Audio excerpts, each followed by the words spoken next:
الحمد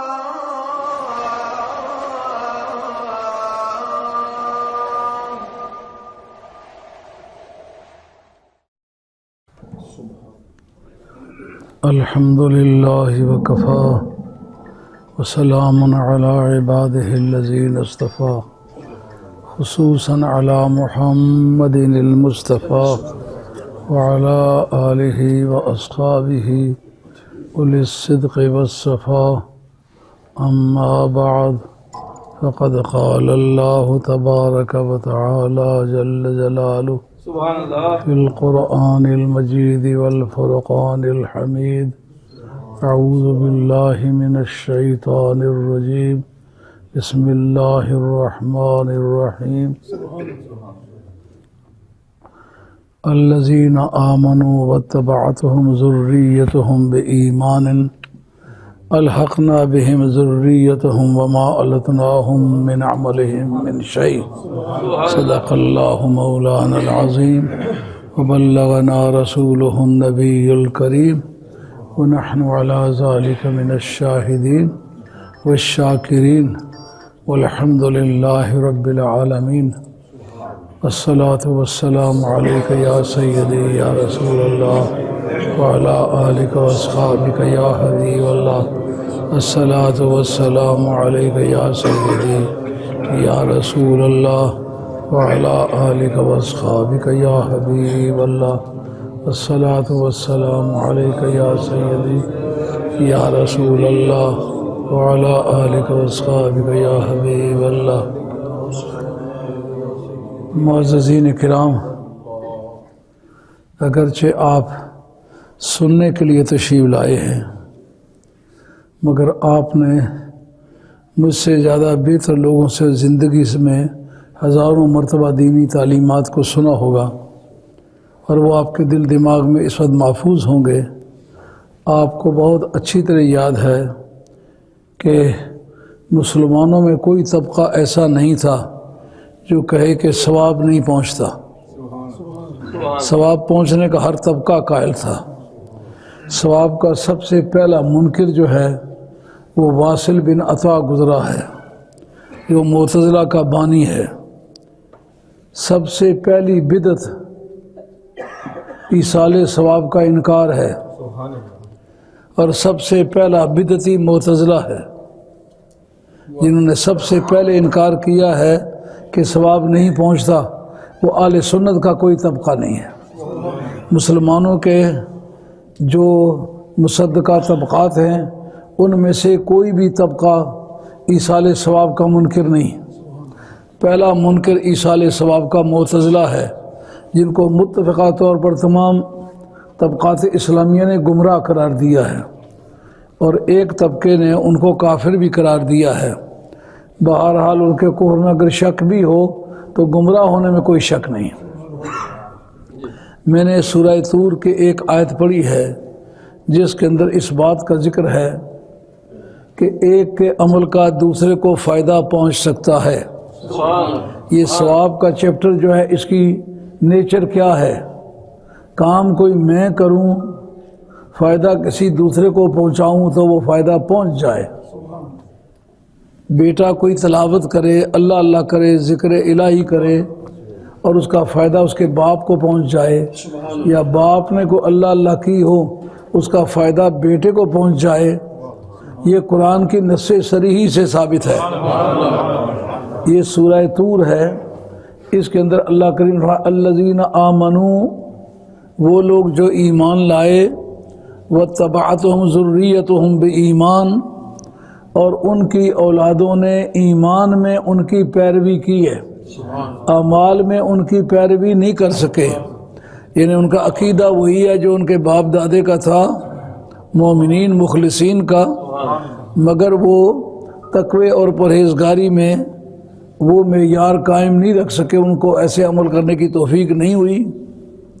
تو کیا ہوگا کہ قیامت کا میدان ہوگا، ایک بیٹے کے اعمال روپے میں سے ایک پینس کے برابر ہوں گے، اور باپ کا کروڑوں روپے کے سے بھی زیادہ قیمتی اعمال ہوں گے، تو بیٹے کو اس باپ کی وجہ سے اٹھا کے عام لوگوں کے درجے سے بلند کر کے اس درجے میں پہنچا دیا جائے گا جس درجے میں اس کے باپ دادے ہوں گے۔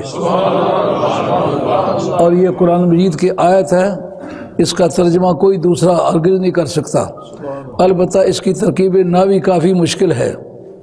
جن لوگوں کو دین میں اپروچ نہیں ہے ان کی ایک بنیادی وجہ یہ بھی ہے کہ جتنے استدلالی علوم ہیں، یعنی دلیل بنانے میں جو علم استعمال ہوتے ہیں وہ تیار نہیں ہوتے، تو جتنا ان علموں میں غلطی کھا جاتے ہیں اتنا دلیل بنانے میں غلطی کھا جاتے ہیں۔ اس میں الذین آمنوا صلہ موصول کے یہ مبتدا ہے، واو حرف عطفہ ہے، اور وتبعتم ذریتہم بایمان یہ آمنو پر اس کا عطف ہے، یعنی ایمان والے جو لوگ گزر گئے ہیں اور ان کی اولادوں نے عقیدے میں ان کی پیروی کی ہے۔ آگے خبر اس کی یہ ہے الحقنا بہم ذریتہم، ان کی اولادوں کو ان کے باپ داداؤں کے ساتھ ملائیں گے، جبکہ ان کے نام اعمال میں نیکی میں کوئی کٹوتی نہیں کریں گے۔ اس عقیدے کی بنیاد پر ہم یہ کہنے میں حق بجانب ہیں جو حضرت ابوبکر صدیق رضی اللہ عنہ کی اولاد ہے، خواہ وہ کتنی بھی گنہگار ہے، عقیدہ ان کا حضرت ابوبکر صدیق رضی اللہ عنہ والا ہے، تو قیامت کے میدان میں حضرت ابوبکر صدیق رضی اللہ عنہ کی کلاس میں رکھے جائیں گے۔ حضرت عمر فاروق کی اولاد کتنی بھی گنہگار ہے، عقیدہ ان کا وہی ہے جو جناب عمر کا تھا رضی اللہ تعالیٰ عنہ، تو پھر ان کو جناب عمر رضی اللہ تعالیٰ والی کلاس میں رکھا جائے گا۔ حضرت عثمان کی اولاد ہے، کتنی بھی گنہگار ہے، عقیدہ ان کا وہی ہے جو حضرت عثمان کا تھا، تو پھر اولادوں کو اٹھا کر حضرت عثمان کی کلاس میں لے جایا جائے گا۔ یہ میں نہیں کہتا، قرآن کہتا ہے۔ حضرت علی مرتضیٰ خاتون جنت کی جو اولاد ہے ان میں اولاد کی دو قسمیں ہیں، ایک وہ اولاد ہے جناب مرتضیٰ کی جو غیر فاطمی ہے، ان کا حکم اولاد علی کا حکم ہے، ایک وہ اولاد ہے جو اولاد فاطمہ ہے، ان کا حکم نبی پاک علیہ السلام کی اولاد ہونا ہے۔ جو حضرت حیدر کرار کی اسپیشلٹیز ہیں ان میں ایک اسپیشلٹی یہ بھی ہے اولاد نبی کی ان کی پشت میں رکھی گئی ہے۔ جو سرکار کے خصوصیات ہیں، امام جلال الدین سیوطی نے خصائص کبریٰ کے اندر لکھا ہے کہ یہ نبی پاک علیہ السلام کی یہ خصوصیت ہے کہ ان کی اولاد پشت علی میں رکھی گئی ہے جس کا ظہور بطن فاطمہ سے ہوا ہے۔ ان کے مطلب کیا عقیدہ رکھنا چاہیے؟ جس کلاس میں سرکار دو عالم ہیں، جس کلاس میں جناب سیدہ خاتون ہیں، ان کی اولاد خواہ کتنی بھی گنہگار ہے، عقیدہ ان کا صحیح ہے تو وہ اسی کلاس میں رکھے جائیں گے۔ نیچے تک چلے آئیں، دور حاضر کے جتنے اولیاء اللہ کے زمرے ہیں، غوث پاک کی اولاد ہے، سید بہاؤالدین نقشبند شہنشاہ بخارا کی اولاد ہے، خواجہ غریب نواز سلطان الہند سرکار کی اولاد ہے، داتا گنج بخش علی اجمیری کی اولاد ہے، شیخ شہاب الدین سہروردی کی اولاد ہے، سید ابوالحسن شاذلی کی اولاد ہے۔ یہ اپنے اپنے زمروں کے بانی ہیں، ان کی اولادوں میں کوئی کتنا بھی گنہگار ہوگا لیکن اس کو کس کلاس میں رکھا جائے گا؟ اگر عقیدہ اس کا وہی ہے جو اس کے باپ دادے کا تھا تو کلاسز جو بنے گی وہ اعمال کی وجہ سے نہیں بنے گی، وہ عقیدے کی وجہ سے بنے گی۔ اور جنت میں جو کلاسز اپنے طور پر ہوں گے، کوئی ان کے باپ دادے کا وسیلہ نہیں ہوگا، وہ ان کے اعمال کو دخل ہوگا، لیکن دخول جنت کا ذریعہ عقیدہ صحیحہ ہے، اعمال صالحہ نہیں ہے۔ اعمال صالحہ کلاسیفیکیشن میں مفید ہیں، لیکن جنت میں داخلے کے لیے جو چیز استعمال ہوگی وہ عقیدہ صحیحہ ہے۔ جس کا عقیدہ غلط ہے، خاص 100 اس کے نیک اعمال نہیں، کروڑ نیک اعمال ہیں، جنت میں نہیں جائے گا۔ جنت میں جانے کا ذریعہ عقیدہ صحیحہ ہے۔ اب کچھ دوست مجھ سے یہ کہہ رہے تھے کہ کچھ لوگ ایسے پیدا ہو گئے ہیں جو کہتے ہیں کہ ہمارے بزرگوں نے اس کا انکار کیا ہے ایصال ثواب کا، تو ہم اس لیے نہیں مانتے کہ کسی کو ثواب پہنچتا ہے۔ اور قرآن مجید کی آیت بھی وہ پیش کرتے ہیں لیس للانسان الا ما سعی، نہیں ہے انسان کے لیے مگر وہی کچھ جو اس نے خود کوشش کی ہے۔ میں نے کہا جس آدمی کا یہ عقیدہ ہے اس کا باپ جب مر جائے تو اس کی وراثت کے بارے میں مجھے وکیل کریں، ایک دھیلا بھی اس کی طرف نہیں جائے گا، کیونکہ اس کے باپ کی جائیداد میں اس کی کوشش کو کوئی دخل نہیں ہے۔ اس کو تو وہی کچھ ملے گا جو خود اس نے کوشش کی ہے، خود اس نے کوشش کی نہیں، اس لیے باپ کی جائیداد اس کو نہیں ملنی چاہیے۔ یہ آیت منسوخ ہے، یہ بات لکھ لیں، ملا عبد الرحمن دمشقی رحمۃ اللہ نے رسالہ ناسخ و منسوخ لکھا ہے، اس کے اندر موجود ہے۔ قاضی ثناء اللہ صاحب پانی پتی رحمۃ اللہ نے تفسیر مظہری کے اندر لکھا ہے یہ آیت منسوخ ہے۔ کس آیت سے؟ وہ جو آیت میں نے پہلے پڑھی ہے اس آیت کے ذریعے سے منسوخ ہے۔ اس میں کہا نا کہ اپنے اعمال سے کے بغیر کوئی فائدہ نہیں پہنچے گا۔ قرآن نے کہا باپ کے نام اعمال سے، دادے کے نام اعمال سے، اگر عقیدہ باپ دادے والا ہے تو بالکل فائدہ پہنچے گا، اس کلاس میں رکھا جائے گا۔ سبحان اللہ سبحان اللہ۔ اب یہ کہنے کی ضرورت پڑتی ہے کہ سورہ طور پہلے ہے، سورہ نجم بعد میں ہے، تو بعد والی جو صورت ہے وہ ناسخ ہو سکتی ہے، پہلے والی صورت کے کانٹینٹ جو ہے وہ منسوخ ہو سکتے ہیں۔ اس کا جواب اہل علم نے یہ دیا ہے کہ ترتیب تلاوت میں سورہ نجم بعد میں ہے، لیکن سورہ نزول میں جو ہے وہ سورہ نجم پہلے ہے۔ میں مداری سے کہتا ہوں، کوئی آدمی گفتگو کرنا چاہے بالکل تیار ہوں اس کے لیے۔ کیا بات ہے۔ اور یہ جو کہتے ہیں ہمارے بزرگوں نے اس کا انکار کیا، یہ سراسر غلط ہے۔ بزرگوں سے مراد یا علماء دیوبند ہو سکتے ہیں یا علماء حدیث ہو سکتے ہیں، ان دونوں کے حوالہ جات پیش کرتا ہوں کہ انہوں نے خود ایصال ثواب کیا ہے۔ مثلا سارے دیوبندیوں کے اور اہل حدیثوں کے استاد ہیں قاسم نانوتوی صاحب۔ قاسم نانوتوی صاحب کی تاریخ زندگی جو ہے سوانح قاسمی لکھی ہے سید مناظر حسن گیلانی نے۔ وہ بدقسمتی سے ہمارے خاندان کے آدمی لاہور کے رہنے والے ہیں۔ جو ہمارا خاندان ہے نا، شاہ عبد الوہاب صاحب رحمۃ اللہ کی اولاد، شاہ چراغ لاہوری رحمۃ اللہ کی اولاد، اسی اولاد میں سے وہ بھی تھے۔ انہوں نے سوانح قاسمی لکھی ہے، اس کے اندر ایک بڑا واضح طور پر لکھا ہے، یہ دیکھیں آپ اٹھا کے۔ آپ اپنے بزرگوں کا مطالعہ ہی نہ کریں تو دعویٰ کیوں کرتے ہیں کہ ہمارے بزرگوں نے ایسا نہیں لکھا؟ یہ جو نواب صدیق الاسرار یہ بھی دیوبند کا شاگرد ہے، ابو محمد عبد الحق جو ہے یہ بھی اسی سلسلے کا شاگرد ہے۔ کوئی طبقہ جو دوسرے عقیدے کے لوگ ہیں کوئی ایسا نہیں ہے جو دیوبند کا شاگرد نہ ہو، صرف ہمارا طبقہ جو ہے یہ اس طبقے کا شاگرد نہیں ہے۔ شاہ عبد الحق صاحب محدث دہلوی رحمۃ اللہ کے سلسلے کا شاگرد ہے۔ اس کے اندر لکھا ہے کہ ایک مرید قاسم نانوتوی صاحب کا آیا، ان کی مجلس میں آ کے بیٹھا، آپ نے بنظر کشف دیکھا کہ اس کے ماں باپ دونوں دوزخ میں جل رہے ہیں۔ آپ نے اسی وقت 3 مرتبہ کل شریف پڑھی، درود شریف پڑھا، اور پہلے اس مرید کو بھی دکھایا اس کے ماں باپ دوزخ میں جل رہے ہیں۔ اس کے بعد انہوں نے 3 مرتبہ کل شریف پڑھی اور درود شریف پڑھ کے ان کی روح کو بخشا۔ اسی وقت ان کے دیکھتے دیکھتے ان کو دوزخ سے نکالا گیا، جنت میں لایا گیا، اور جنت میں دکھایا اپنے مرید کو۔ ہے نا کمال کی بات؟ نبی کو کہیں کہ غیب کا علم نہیں ہوتا، مولوی صاحب اپنے مرید کو دیکھیں، اپنے مرید کے باپ دادے کو دیکھیں، برزخ غیب ہے کہ نہیں؟ انہوں نے دوزخ میں جلدہ دیکھ لیا، دوزخ بھی غیب ہے کہ نہیں؟ دوزخ میں والدین کو دیکھ لیا، مرید کو بھی دکھا دیا۔ معلومات صرف وہ خود غیب نہیں جانتے بلکہ غیب بتا سکتے ہیں، غیب سکھا سکتے ہیں۔ پھر اسی وقت بخشا، اسی وقت دوزخ سے اس کو نکالا گیا، جنت میں پہنچایا گیا۔ کیوں کہتے ہو ہمارے بزرگان نے نہیں ایصال ثواب کیا؟ یہ خود ان کا اپنا ذاتی تجربہ ہے، جس سے یہ ساری باتیں جو اختلاف میں بحث میں آتی ہیں ساری حل ہو جاتی ہیں۔ ایک تو غیب کا علم ہے، دوسرا غیب کا علم دے سکتے ہیں۔ اسی وقت بخشا گیا، اسی وقت نجات ہوئی، اسی وقت جنت میں پہنچایا گیا۔ یہ سارے کام دوزخ سے نکالنا، جنت جانے کے لیے ٹرانسپورٹ کون سی استعمال ہوئی ہے؟ کنوینس کون سا استعمال ہوا؟ معلوم ہوا وہ ثواب ہی جو ہے ان کی پرواز کا ذریعہ بنا اور وہ جنت میں چلے گئے۔ اس میں کوئی امر مانے نہیں ہے کہ کل شریف 3 مرتبہ پڑھی جائے تو پورے قرآن کے برابر ثواب ہے۔ پہلا مسئلہ ثابت ہوا۔ اب یہ کہ پہلی بات حضور کی اپنی ذات ہے، قرآن ہے۔